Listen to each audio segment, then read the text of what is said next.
Hello YouTube, welcome to another one of my Duel Links videos. And today I have for you a Beast Synchro deck. Now if you guys caught the pack opening stream last night, you know that I was playing around with Obedience School. Unfortunately, I kind of jumped off the bandwagon. I think Obedience School is really good, but we need more options than just going into Thunder Unicorn. So because of that, I ended up cutting this card down to 1. It's still good when I draw it. Like I said, having this turn 1 is not bad at all. And depending on if you're going first or second, you can still have follow-up plays depending on what the rest of your hand is. So it's still good, but I just didn't want the deck to revolve solely around the Obedience School. That's why we drop Restart as well. We're just going with the Tie That Binds for that extra attack. And the main engine of the deck is now going to be Egotistical Ape and Uniflora, Mystical Beast of the Forest. So Egotistical Ape is going to give us, or is going to open up our extra deck for whatever synchro we need. And speaking of that, Konami, please, I know you don't watch this, but still, give us more extra deck room. 5 is just not enough. Like, if I could have 7, I would be so happy. I kept going back and forth between what cards to run the extra deck. You definitely want to run Armidis. You want to run Thunder Unicorn because you're only Beast Synchro. I like Gigantic Castle because, you know, if you drop this on Blue Eyes, they have a really hard time getting out of it. And I like Ancient Fairy Dragon because in some instances, I'd have like a level 2 just hanging out on the field. And I didn't want to just let myself vulnerable like that. So I would synchro with Egotistical Ape into Ancient Fairy Dragon. Against vampires, you can destroy their field spell. I mean, it's still a good card, so that's why it's here, you know, as level 7. And then Stardust, to have that out for, you know, certain situations is too good not to run. I had to cut this guy, Powered Insectron. And, you know, if I could have this card in there, I would be covered. Level 5, 6, 7, 8, and 9. But unfortunately, you have to decide whether you want a 6 instead of a 7, or a 6 instead of an 8, or to cut one of the 5s. I just wish we had more room to really make it, you know, a toolbox synchro deck. But sorry for that, I went on a rant there. So for the deck, we won Egotistical Ape. This card cannot be normal summon or set. This card can only be special summoned by sending one beast type monster from your hand to the graveyard. When this card is special summoned this way, you can activate one of these effects. Increase the level of this card by the level of the beast type monster, or decrease the level of this card by the level of the beast type monster. You can also choose to not activate the effect and just keep him as a level 5. So that's how you're gonna decide, you know, depending on whether you activate the effect or not, and whether you increase or decrease. It's depending on what situation you have in your extra deck, you know.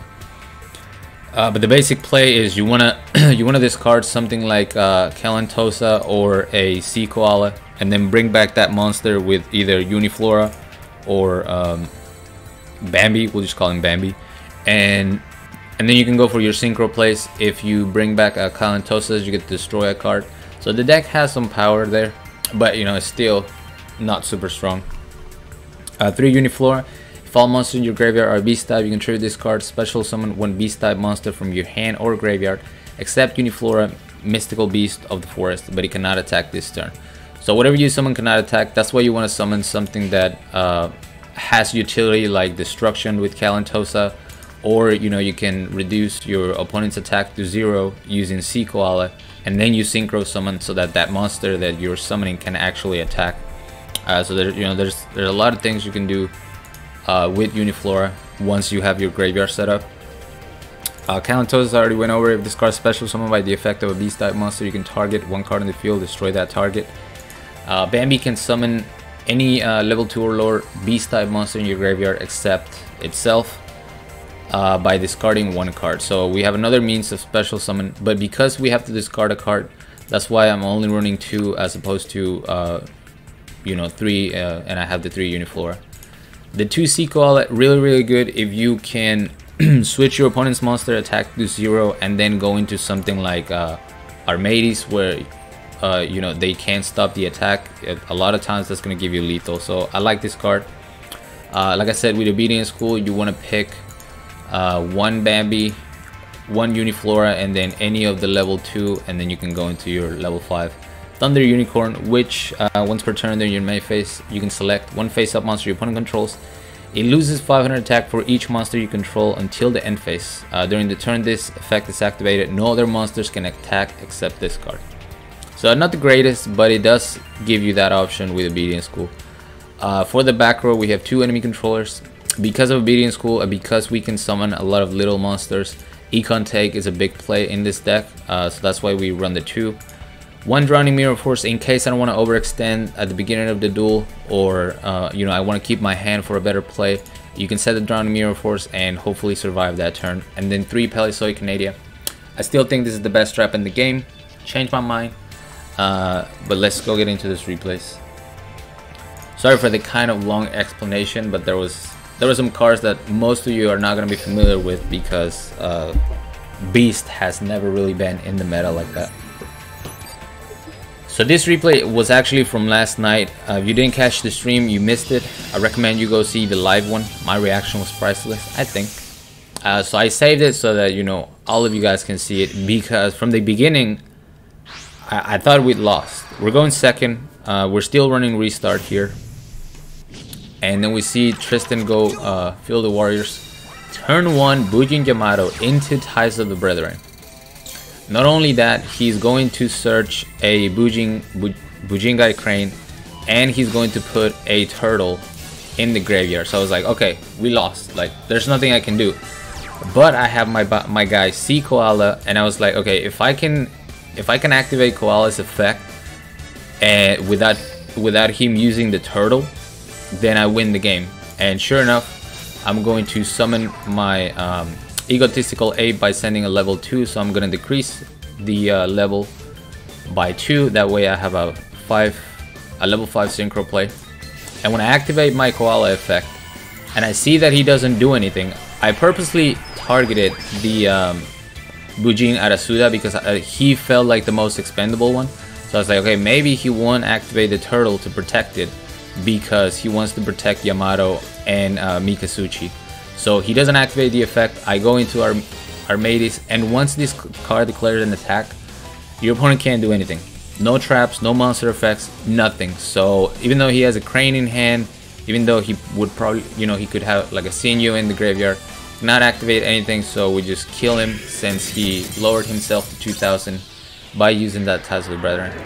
So really good there, but that was kind of the old version of the deck. I was still running the 3 Obedience School, and as you can see, I was even running the Behemoth, but I took all that out and went for the Egotistical Ape engine, which I think ended up working out for me better in this build, at least. Next we had an Arcana, and this was when, you know, I was going back and forth between what to use in my extra deck. So you're gonna see a monster that I no longer have in the extra deck. But we're just going to set the Canadia. I don't want to overextend turn 1 because I have a really good play. I have a Synchro play, and I also have a Destruction play with my Calantosa. So we're just going to set the Canadia and hopefully use it on that Cosmo Brain. So we're going to activate it on Cosmo Brain immediately after I see the Silver Scry. So my Canadia is going to be banished. I take the 2500, but now I can go into my play. So we're going to send the boy Calantosa to the graveyard, and this time I'm actually going to increase the level of my Egotistical Ape so that I can go into a level 9 Synchro. And at this point I was running Leodrake because he was a beast, and I was like, okay, if I use Obedience School, I can also go into Leodrake. But the way the numbers work, it was going to be really hard for me to go into Leodrake off of an Obedience School anyway. So I ended up getting rid of Leodrake and putting in the Gigantic Castle, which would have been better in this situation. Leodrake, it's 3000 attacks, so he could have crashed with the Blue Eyes. However, I get really lucky, pick up a second Uniflora. I'm going to summon Calantosa yet again to destroy a back row. Destroy the Spirit of White, and he never gets the Blue Eyes to crash, so I just win the game after that. Yeah, so as you can see, the deck started kind of random. We have 2 cards there that I no longer have. I had Mog Mole because if your Obedience School destroys the monsters you summon, the Mogmol gets special summon back. But it's not really a great play. There's not a lot of instances where you're gonna do much with the Mogmol, so I ended up cutting it from the deck as well. And I think from now on, you should only see the final build replays.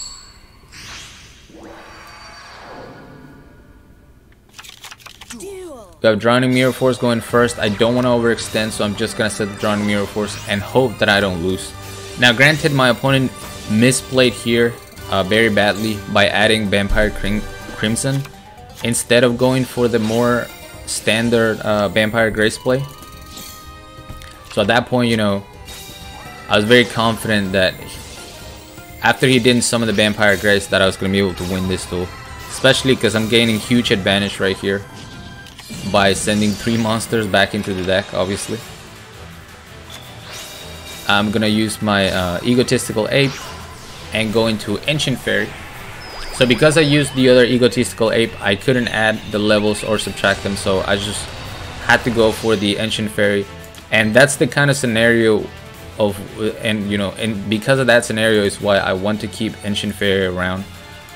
Even though it'd be nice to have a level 6, we're gonna destroy the Vampire Kingdom, gain the life points.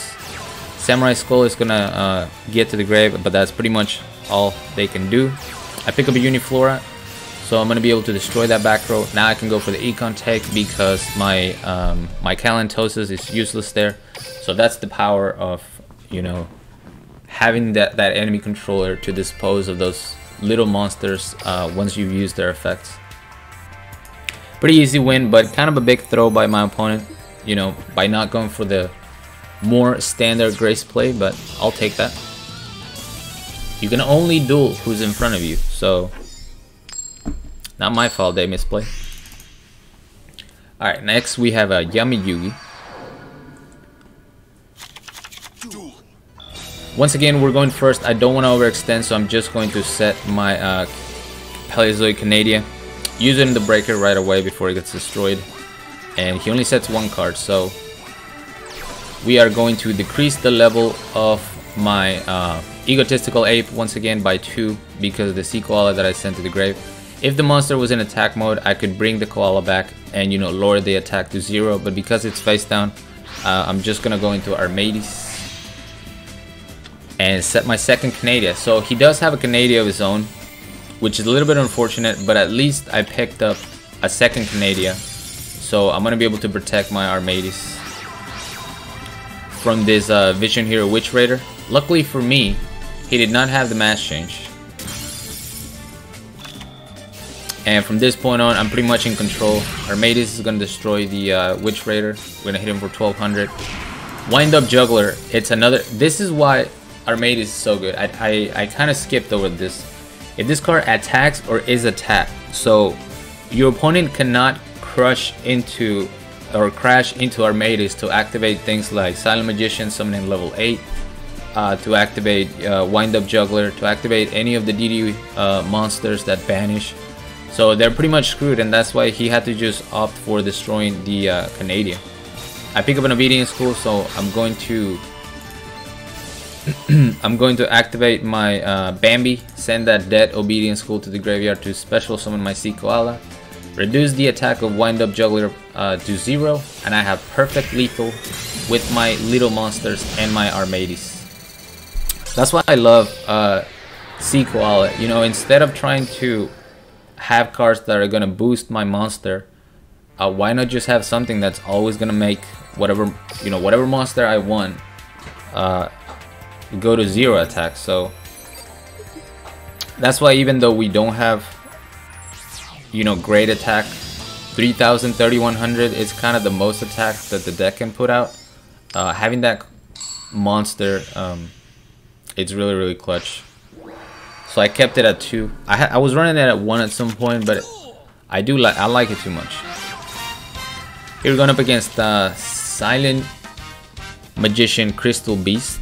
We're gonna see the Gravekeeper Recruiter. Pretty good starting hand for my opponent. However, I have 3 Paleozoic Canadia, so I can stall for days. All I have to do is wait until I can destroy the Silent Magician and also put the next one in defense position. Unfortunately for me, I do notice here that he set a trap card. More than likely that's going to be Crystal Regeki, so now I have to play around that as well. I'm going to use my Canadia right here. I probably shouldn't have done that because I wanted my Kalentosas in the grave so that I could special summon it back with my Bambi and, you know, destroy a card. So me activating the Canadia to flip the Silent Magician down could have cost me if he destroyed the Canadia instead. But luckily he still goes for the face down. Gets my monster to the grave. It didn't really matter what card I picked up. My play the whole time was going to be to discard it with Bambi. So Bambi is going to discard to summon my Kalentosa. Kalentosa is going to destroy Silent Magician. We're going to see a level 8. But I already have, you know, a Canadia waiting for the level 8. The only reason why I don't go for this play right away, you know, for my Canadia play, is because I know that there's a Crystal Regeki, so I kind of have to play around that. Luckily for me, my opponent never interrupts my play, so even this Econ take goes through. I'm gonna steal his level 4 so that I have 8 stars on the board, and I can Synchro summon into the boy Stardust. And like I said, if I'd gone here for the attack and, you know, use my Canadia, I would have had to dodge the Crystal Regeki, and then my entire plan to get rid of Silent Magician level 8 goes out the window. So I decided to just end my turn. Sure enough, he's gonna flip the Crystal Regeki to try to get rid of my back row. I can negate that, and now I'm safe. I have my Canadia steal for the Silent Magician level 8, and we'll pretty much take control of the duel from then on.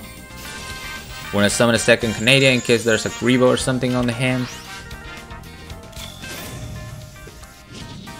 Nothing though, instead we're just gonna hit him for 2700. He's gonna pick up a breaker, the Magical Warrior. I'm gonna use Bambi yet again, and you know, I could have summoned Sea Koala, which is what I picked. I could have summoned Kalentosa and destroyed this guy anyway, but I go for the style play with Sea Koala because I like this card so much. Make his attack 0, activate the tie that binds, and then we see the insta scoop.